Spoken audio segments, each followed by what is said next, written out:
In the time of anger, যখন সে রেগে যায় তখন সে নিজেকে নিয়ন্ত্রণ করতে পারে, সেই শক্তিশালী। কুস্তি খেইলে আপনি হোতায় দিলেন আরেকজন, আপনি শক্তিশালী না। এজন্য রাগকে নিয়ন্ত্রণ করতে রাজি আছেন তো?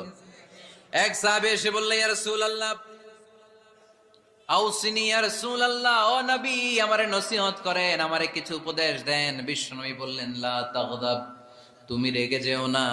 সাহাবী বললেন, আরেকটা উপদেশ দেন। বিশ্বনবী বললেন, লা তাগদাব, রেগে যেও না।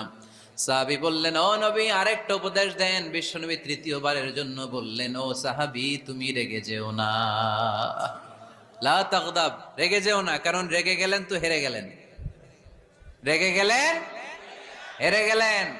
অনেকে আপনারা রাগাতে চাইবে নানা ভাবে, কিন্তু আপনি রাখবেন না।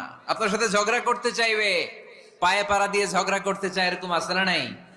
আপনারা রাগাতে চায়, ফুসলাতে চায়, কিন্তু মুমিনরা, মুত্তাকিনরা, তারা যেন তেন কোনো কারণে রেগে যায় না।